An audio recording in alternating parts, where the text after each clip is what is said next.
उन्हाळ्यात बघा चाटचे प्रकार भेळ, शेवपुरी, पाणीपुरी हे असले प्रकार घरी जास्त केले जातात किंवा बाहेर खाल्ले जातात.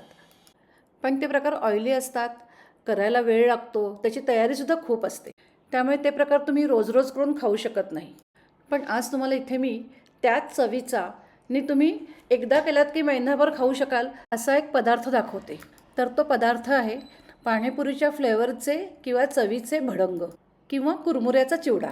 हे भडंग आपल्या नेहमीच्या भडंगपेक्षा अतिशय चविष्ट लागतात. एकदम कमी तेलात केल्यामुळे डाएट कॉन्शियस लोकांना पण चालतील, तसंच लहानांपासून मोठ्यांपर्यंत सगळ्यांना पोटभरीचा असा दुपारचा हा स्नॅक्सचा प्रकार आहे. ह्याच्यात कांदा लसूण वगैरे काही नाही आहे, त्यामुळे शरीराला पोटाला थंडावा मिळतो. तेव्हा तुम्ही नक्की असं हे वेगळ्या चवीचे भडंग करा बघा, तुम्हाला सगळ्यांना खूप आवडतील. किती छान कलर आलाय बघा, लाईट ग्रीन असा कलर आलेला आहे. हा नॅचरल कलर आहे.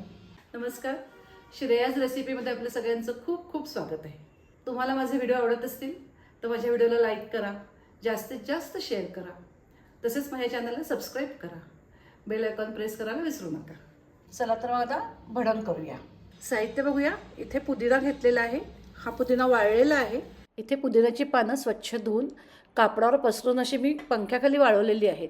याला कडकडीत ऊन नाही लागत, थोडं कमी ऊन असेल तरी सुद्धा चालतं. गॅलरीत खिडकीपाशी ठेवलं तरी सुद्धा चालेल.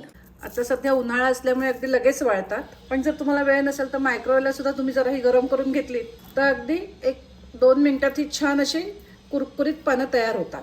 कोथिंबीर घेतलेली आहे. ही कोथिंबीर सुद्धा अशीच धुवून वाळवलेली आहे. कढीपत्ता धुवून वाळवून घेतलेला आहे आणि मिरच्यांचे तुकडे सुद्धा जरा वाळवून घेतलेले आहेत. आता पहिल्यांदा पुदिन्याची पावडर तयार करून घेते. एवढा पुदिना आपल्याला लागायचा नाहीये, पण मी जास्त पावडर तयार करते. 5-6 तासामध्ये इतकी छान वाळलेत बघा, हाताने सुद्धा चुरा होतो ह्याचा. आपली पावडर तयार झालेली आहे. कोथिंबीरीची सुद्धा अशी पावडर तयार करून घेते. या कोथिंबीरीमध्येच एक 5-6 कढीपत्त्याची वाळलेली पानं घालते. हे सगळं मिक्सरमधून फिरवून घेते. इथे पाणीपुरीच्या चवीचे किंवा फ्लेवरचे भडंग करतोय.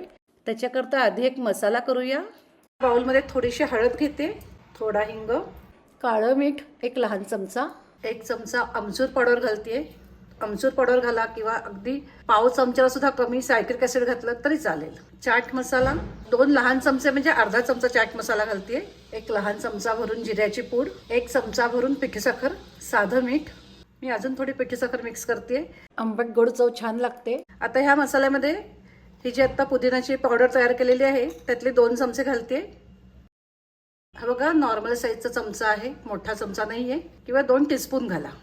आणि कोथिंबीरीची पावडर आहे ती 1 चमचा घालते. पुदिन्याची चव ह्याला जास्त चांगली आली पाहिजे, कोथिंबीरीची कमी असली तरी चालेल. तर हे सगळं पुन्हा एकदा मिक्सरमधून फिरवून घेते, त्यामुळे ते चांगलं एकजीव होईल. ही बघा छान एकजीव झालेली आहे पावडर.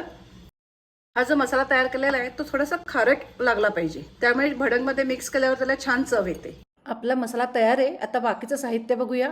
शेंगदाणे पावटी घेतलेले आहेत आणि फोडणीचं साहित्य आणि सर्वात महत्त्वाचे भडंग ते 200 ग्रॅम घेतलेले आहेत. हे भडंग स्वच्छ करून घेतलेले आहेत, चाळून घेतलेले आहेत आणि उन्हात जरा वाळवलेले आहेत. पुदिना कोथिंबीरी बरोबर हे पण वाळवलेले आहेत. हे छान वाळलेत बघा, हाताने अगदी चुरा होतो त्याचा. असे व्यवस्थित वाळवून घ्यायचे, त्यामुळे नंतर मग आपल्याला भाजायला जास्त लागत नाही. अगदी 2 मिनिटं भाजले तरी सुद्धा व्यवस्थित कुरकुरीत होतात.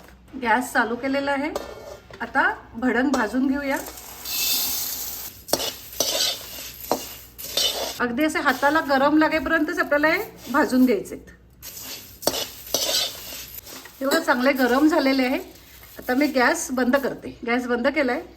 हे बघा एकदम चुरचुरीत झालेले आहेत. गॅस बंद केल्यावर 2 मिनिटं ह्या कढईतच परतून घेते.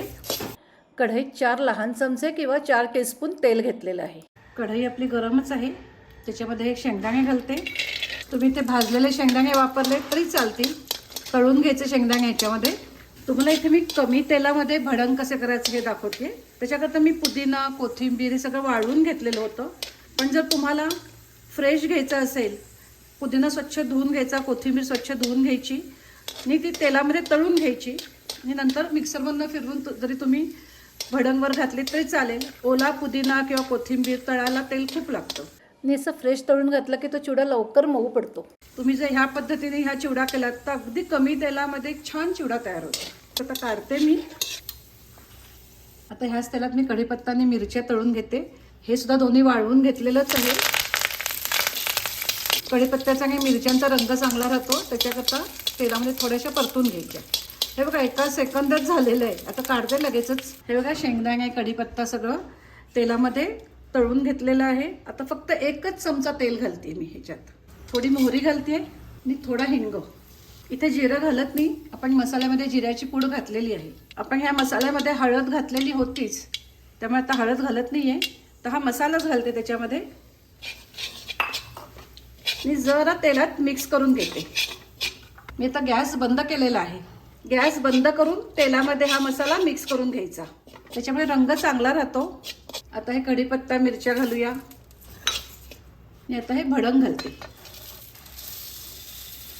गरम आहे कढई, त्यामुळे या 2-2 चमच्याने हे मी सगळं छान मिक्स करून घेते. जरा गार झालं की मग हाताने तो सगळा मसाला ह्या कुरमुऱ्याला चोळून घ्यायचा की छान हिरवा रंग येतो. गॅस बंदच आहे. हे बघा जरा कोमट झालेले आहेत. आता मी हाताने सगळा मसाला ह्या कुरमुऱ्याला लावून घेते. आता जरा हाताने असं चोळून घ्यायचा, त्याच्यामुळे पुदिना कोथिंबीर हे सगळं प्रत्येक कुरमुऱ्याला लागतं, भडंगला लागतं आणि रंग पण छान येतो. तुम्ही फ्रेश घेऊन तळून घातलात तर अजून चांगला रंग येईल, पण त्याला तेल खूप लागतं. इथे कमी तेलामध्ये हा सुंदर लागतो चिवडा आणि तो चिवडा लवकर मऊ पडतो. हा शेवटपर्यंत कुरकुरीत राहतो. तळलेले शेंगदाणे ह्याच्यात मिक्स करते. हे बघा जराही तेलकट नाही झाले. तुम्हाला कढईला दाखवते मुद्दाम. हे बघा तेल घातलंय की नाही इतकी शंका येईल असे झालेले आहेत.